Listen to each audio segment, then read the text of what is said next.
Scott. Apparemment, c'est quelqu'un qui était très important pour vous. Yeah, my relationship with Tony Scott was perhaps the single most important relationship I had in the 15 years or 17 years I've been in Hollywood. You know, the first thing I noticed about him was that he was always very inclusive with me. He always referred to us and us being a part of a team. Not all directors are like that. Some directors are very keep you at shoulder's length, and they want you to do a job for them, and they don't want to take it any further. But with Tony, he always made me feel very included in the filmmaking process. And I suppose when you do so many films, and the guy is so prolific, you know, film after film after film,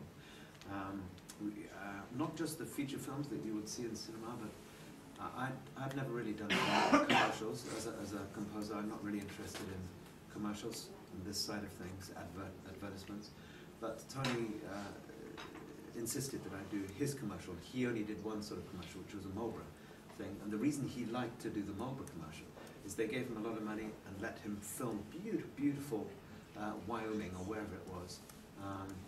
And he used to practice techniques when he did this Marlboro commercial. He would, in fact, just before we did Man on Fire, he came to me with a 8-minute Marlboro commercial. I don't know where these commercials were shown, certainly not in Britain. I know that it's illegal, you can't do this. I never saw them in America either. Maybe it was for South America or something like that. But that wasn't the issue. The issue was what he was doing. And he was using overcranked, undercranked camera technique. And he said, look, Harry, I want you to follow this very closely with the music, because when we do the next film, he didn't tell me what that was going to be. I'm going to use this to tell the story, not just as a gimmick, not just to be clever, but I want the camera to help tell the story, the neurosis of what turned out to be Denzel Washington in Man on Fire. And similarly with a film that is almost epileptic, it's called Domino. It's quite extreme, but these sort of things, you know, when I look back on my relationship with him, you know, became very important to me because they were challenging me, stretching me in a direction I could never have expected to go musically. Otherwise, I think I would be channeling pretty much straight down the middle of an orchestral score. But he moved me one click this way and one click this way, and never sat still with that. So it required me to go into places musically that I never would have done. He was a top man.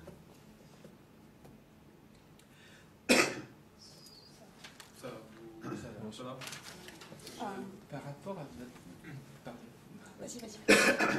Par rapport à votre vos débuts à Mediaventure avec Hans Zimmer, d'une part, comment vous avez vécu donc cette expérience? Est-ce qu'elle était enrichissante, peut-être aussi frustrante, puisque vous n'étiez pas compositeur au départ?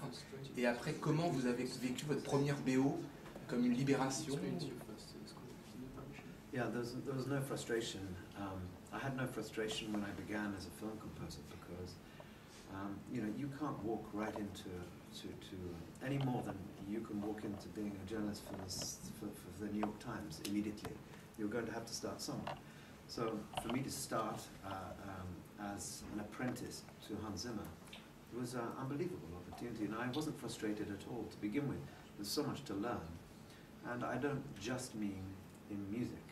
There's so much to learn in the art of being a composer, being there for a director, you know, in many capacities, as a friend, as a psychologist, as a diplomat, all these things.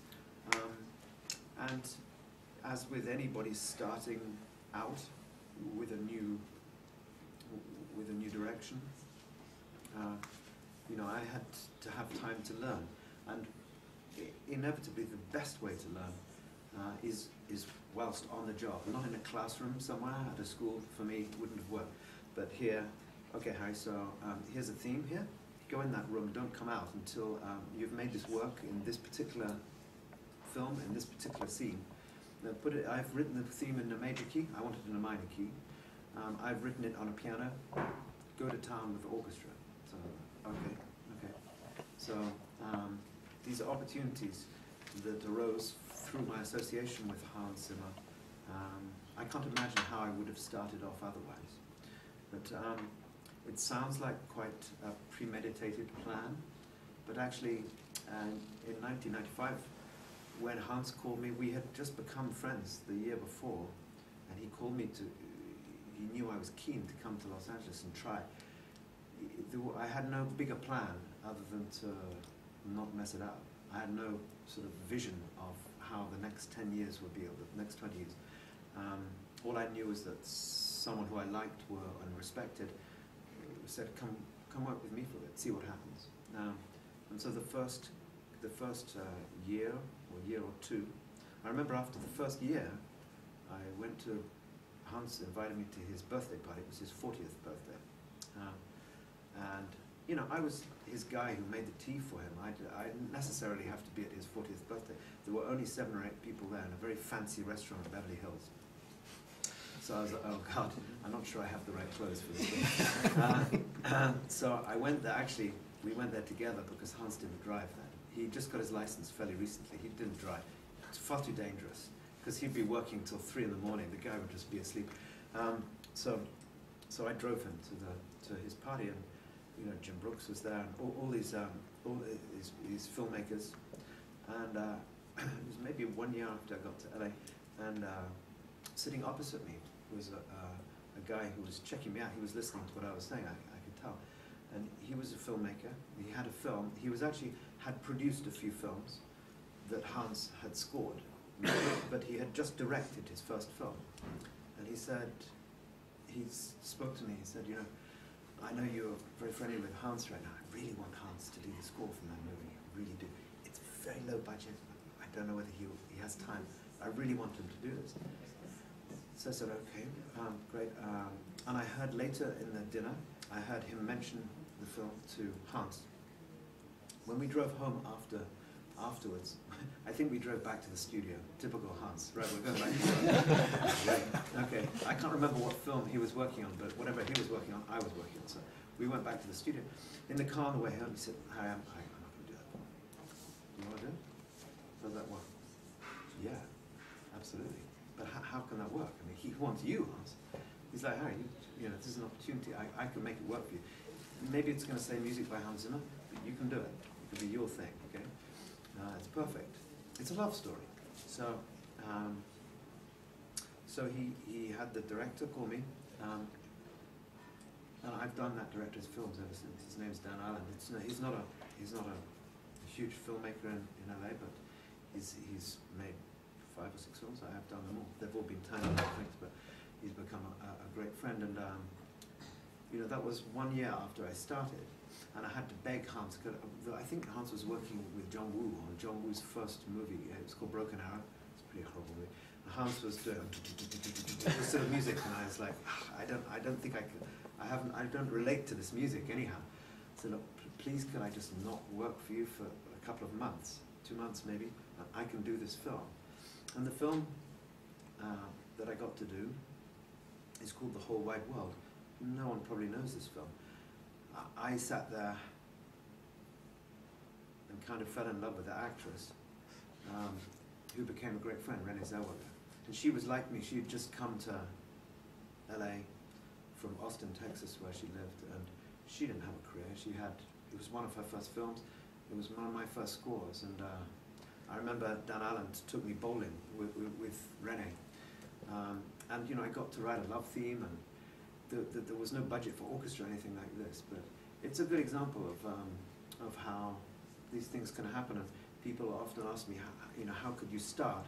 Well, I couldn't have just walked into that job, to that score. You know, I had paid my dues a little bit, working with Hans and being around that thing. And many people yesterday at my masterclass asked me, you know, how can you start as a young composer? There were an alarming amount of composers at this yesterday. A lot of young composers. They make me feel quite old, actually. But you know, they say, how can I start? How can you start?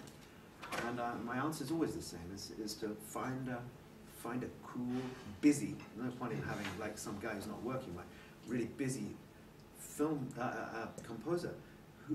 And every busy film composer, especially in Hollywood, needs some help. Now, that's not to say that that composer's sitting on the beach while everybody's doing the work. No, believe me, in order to do a big Hollywood film, especially an action film, you need people to help. You cannot. It's physically impossible to write.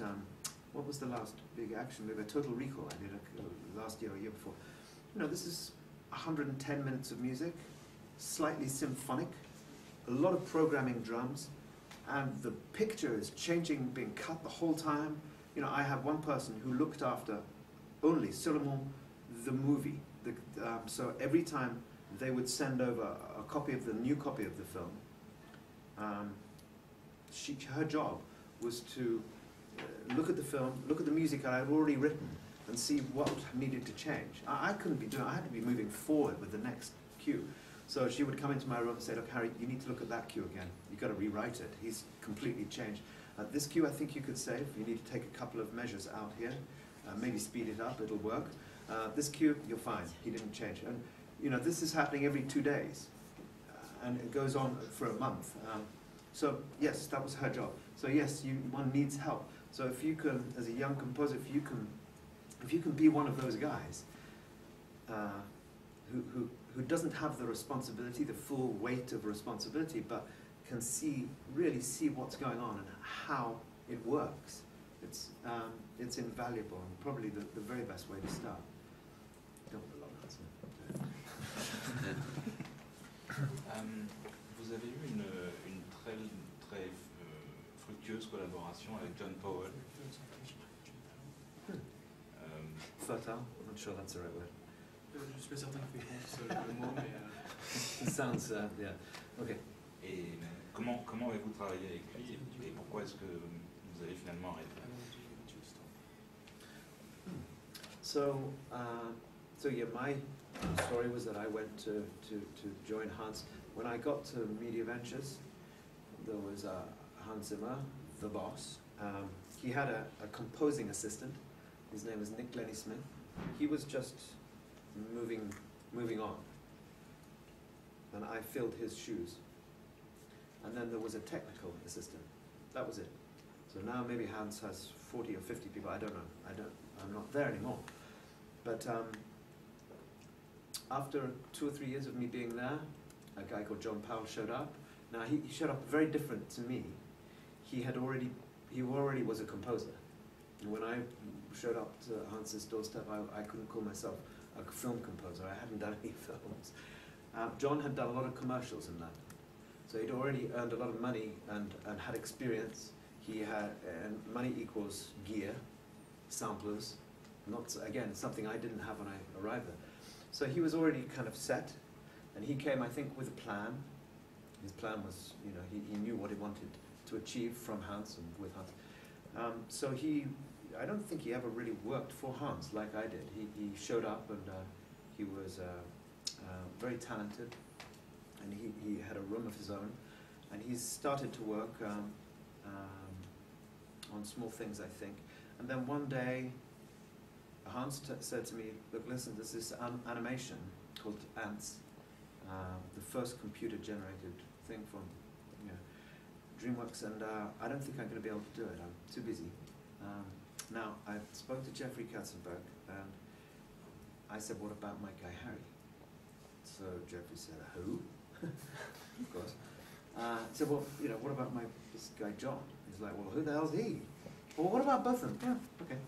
So they said, "Okay, we better have 2 people. If we can't have one Hans, let's have 2 guys." So John and I were kind of put together. We weren't partners, and our characters are quite different, but and we had a mutual respect. So we did Ants. I guess we didn't mess it up too badly, because we were asked to do Chicken Run. I guess we didn't mess that up too badly. We were asked to do Shrek. But by the time we did Shrek, we had taken different. I had already done 20 films, other films, and and John had probably done several films, and clearly we weren't going to be a partnership forever. I think on Shrek, the original Shrek, which was the third and final film that we worked together, you know, I remember at the recording sessions in Abbey Road, I think it was clear we felt frustrated that we needed to be going our own way. So it wasn't a question of us deciding not to do it again. We just weren't asked together again. There was no need to have both of us. Also, our styles were quite different, and I don't think it was appropriate to carry on. But yeah, no, I played tennis with the guy last week. I know John. He's very successful, and he did really well. And the cool thing is that we both carried on with animation. And I kind of went off with Tony Scott, and he went off with Doug Liman and did all the Bourne Identity things. So we had kind of parallel careers, I suppose. En complément de cette réponse, quand vous travaillez avec lui, chacun faisait ses propres parties. Vous n'avez pas composé des morceaux ensemble? Well, I don't know. To be a true co-composer, I'm not sure how that would be. You would have to be a partner, I think. As I say, we weren't partners. I think on Ants, it was like, you do that, and we'll meet at the end, maybe. On Chicken Run, I think I remember we did sit in a room together and try and create things together. And on Shrek, I know for sure the themes that I wrote, and he wrote one of the thematic material, and he wrote that. But one of the themes we wrote together, I remember, dee-da, dee-da-da, boo-da-da-da. I wrote this, and he wrote the answering phrase, dee-da-dee-da-do-da-do-dum. And that is co-composing. It's the first time we actually co-composed something together. We were very happy about it. It was the first and last thing, actually. But we didn't, it was more, we tried to get through it together. For instance, it was two of us against the world, against Jeffrey Katzenberg, basically, who kept on saying, no, it's not good enough, no, it's not good enough. Now, whether that was I presenting my music, when we present music to him, we wouldn't say, this is mine, we would just, or this is John's, we would just play the music, and he'd say no. So or maybe, but he wouldn't know exactly where that was coming from necessarily.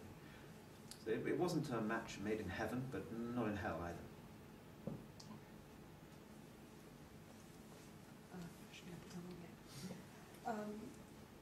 You wrote the music for Kingdom of Heaven. I did. And apparently yesterday you said that there were like more than 4 hours of music composed for that. There's a particularity in your work, especially in Kingdom of Heaven and Prince of Persia, with all these Arabic sonorities, and especially Ibelin with Nagash Atlas. We wanted to know what were your influences for that, and how you brought yourself to all these Arabic and Oriental, Middle Eastern music. Well, I can't say that my influences were a certain style of music or a certain composer, or I listened to music from that region of the world, but mostly I surrounded myself with musicians from there. And I think I said yesterday in my masterclass, for this piece, Ibelin, for instance, you know, there were, I think my music supervisor had bought me a couple of records from a Turkish group, I can't remember the name. There were 4 people, and one of them sang, one of them played oud, one of them played this, that, and he said, look, these are nice colors. Just like it is, this music won't work in the film, because it's not film music, it's not telling a story. But about the colors seem appropriate. So we found them, we brought them over to Abbey Road.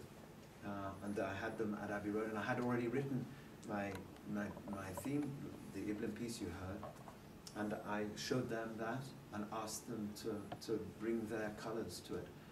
You know, the lead line, you know, I wrote it out, and the guy learned it on oud and played it. So it was more, I can't say I was really influenced by a style, more the musicians that I was able to bring. And you know, this is a sort of thing, the great fortune of working on a decent budget film like that. There was enough, you know, if it was a smaller film, we wouldn't be able to afford these musicians, let alone fly them from Istanbul and put them in a hotel somewhere. So with Kingdom of Heaven, there was an opportunity to say, okay, what do you need? What do you need to do this? Okay, well, I could have him from Istanbul. I can have this Turkish musician. Yeah, and that's how it went. And you said you lived in Egypt. I did live in Egypt, and I taught music in Egypt for a while, in Alexandria, yeah. So I had those kind of rhythms and colours in my mind. Yeah.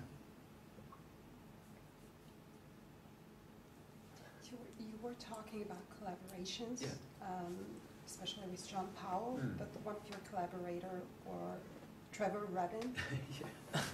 especially on Armageddon, for instance. I'm Not one I want to remember that well, yeah. Wasn't that cool? No, it's just, it wasn't, again, it wasn't really a collaboration. For Armageddon, Trevor Rabin was the composer. It says music by Trevor Rabin. Yeah, I guess I probably contributed maybe 45 minutes of music to that, so I had a big part in it. But that was his movie, and I think he had a little, well, I know he had a little trouble, and the producer knew what he wanted to do when trouble started. He would come to Hans to try and fix the trouble. Hans didn't want having to do it. He said, my guy Harry can help you here. So that's how I became, and you know, hell, 20 years before, my sister used to play Yes, you know Trevor Rabin's music blaring out of her bedroom, this prog rock stuff. And I couldn't believe I was going to be doing something with him. He's a fabulous guy, very humorful guy. Yeah, again, it wasn't really so much a collaboration, in so much as there was work that needed to be done, and I did it. I filled a gap. So you don't think that you will collaborate with someone in the future? Yeah, yes, no, I'm very collaborative. I actually enjoy collaborating, but I think what you're talking about is co-composing. Back then, you know, I was just learning the art of composing, let alone collaborating with another composer. So, you know, with John and I, it was very much, okay, you do that, and let's hope it'll work. And, you know, it didn't, it seemed to work okay on those 3 films we did. And with Trevor, it was slightly different again, but more, there was an urgency to the matter. No one was looking at, it wasn't about me at all. It was more about getting the movie done. I think the producers already sensed that this would be a big movie, and it was the biggest movie of that year. It was a huge worldwide hit. And they needed the score to be done by a certain time, and they needed a symphonic attitude that wasn't happening, and that's what I think I provided. Trevor's a great guy. Isn't it a bit frustrating to come to the rescue? No. Because you did it on many movies? No, it's not, because, well look, here's something to consider. So my reward, apart from the aesthetic reward, my reward for contributing to Armageddon was this, quite simply, that it was a big Disney movie. Disney, it doesn't sound Disney, but Disney released the movie. They said to me, well, I think my agent, who's here somewhere, will remember. We had them kind of where we wanted them. Okay, you have Harry's services, but it wasn't money I wanted. I don't want money. I want to do a movie for you. I want to do a score for you. So there was I don't think there was a contract, but there was an agreement, a gentleman's agreement, that okay, Harry will help out here, and okay, we'll say music by Trevor Rabin. Fair enough, very good. But sometime in the next couple of years, come up with a movie for Harry. And I remember about 18 months later, I said, where the hell's that movie? I shouldn't, where is that movie? And I called my agent. I said, man, where's the movie? I thought they agreed to give me a movie for, you know, it was all now in the history, it's all in the past. He said, no, I was going to call you. We have a movie for you. So I said, fabulous, thinking, you know, Armageddon, what's it going to, it's called the Tigger movie. Oh, okay. Winnie the Pooh. Okay, all right. And that was it. That's how I came to do that movie, which actually was fabulous. I had 2 very small children at the time, and I got to work with the very old Sherman brothers, who wrote the songs for the Jungle Book many years before, which I was brought up on, the bare necessities, these kind of things. Unbelievable. And they provided new songs for this little Disney movie. So I got to do that. So that was my reward. And you know, from that I've worked many times with Disney since. And maybe the reason I do is because of my contribution on Armageddon. So there was no frustration at all. Vous avez dit hier à la masterclass qu'il fallait être un peu psychiatre avec les réalisateurs pour un soutien psychologique. De quelle nature est ce soutien psychologique? Well, you've got to realize that, you know, some of these films that I've worked on and some of the filmmakers I've worked with, you know, they are carrying quite a burden on their shoulders, and they may be young people. You know, Ben Affleck, for instance, you know, we did Gone Baby Gone. That was his first film. You know, I had done 35 scores by then. And there was a lot, you know, that was him pushing himself out, saying, I'm a director. He had so much to lose. And again, it's not about money or finances. It's about a creative and artistic environment. I'm not saying that he needed psychoanalysis, by the way. Actually, he's a really straight-thinking, clear-minded man. But it's an example of you know, in post-production, things narrow down a lot for the director. He has him and his editor, who work very closely. But apart from that, you know, the actors have all gone, the money's been spent, the script, you can't change that now.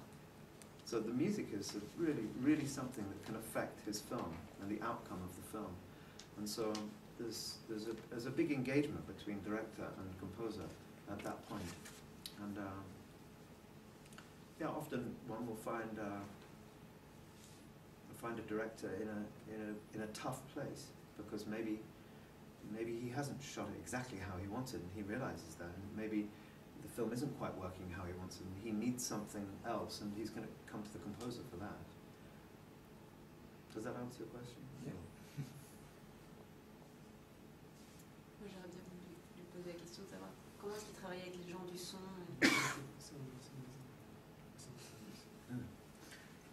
I don't really. I have to compliment their work sometimes, and vice versa. They have to compliment my work. But with Tony Scott, with these sort of movies, what I would do is, when my cues have been approved, the music have been approved by Tony Scott, a demo of my music would be sent to the sound department, and they are working on sound effects, and they can hear perhaps in a tense scene, in the scene, for instance, from Man on Fire that I showed yesterday in my masterclass, there would be no point in the sound effects covering the same sonic area as me, and vice versa. So it's important for the sound and the composer to know what each other's doing. The reality of the situation is we have to look after our own. You know, there is so much to do in such a short space of time usually, that it's not easy just to be sitting in a room with the sound too often. You know, I will send him my work, and hopefully he'll listen to it, I don't know, and maybe make adjustments to his sound. And often I'm working with temporary sound effects. You know, a movie like Total Recall, as I mentioned, it's a big sound effects movie, big, and the director really liked his sound effects. He liked it a lot. He also wanted the music to be making moves here and there. You know, the final month of making the music for that is so chaotic, with the movie changing so much. I can't say that I took much notice of the sound effects. I had to go down. And of course, in the final dub, what we call the final dub, the final mix, when the final music comes with the final dialogue and the final sound effects, the dubbing mixer, that's his job, is to find, you know, whereas the faders on his desk won't always be flat. You know, they will favor the sound effects in one part and then favor the music. And that's, you know, a good mix of a film can make a huge difference. You know, it's not everything loud all the time. And many directors make final choices with music, even at the dub.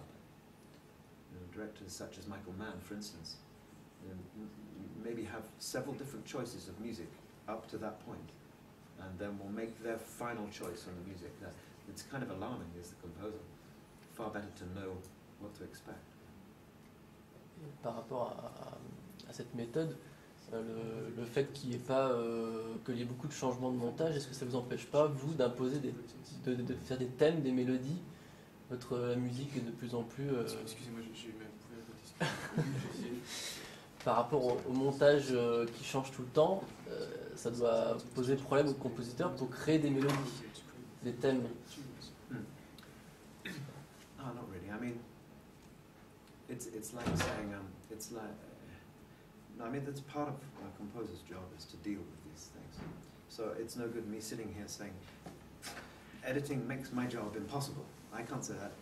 The way that movies are edited these days, digitally, makes my life a little more difficult. But that is the life of a composer. So I have to accept that and embrace it and go forward.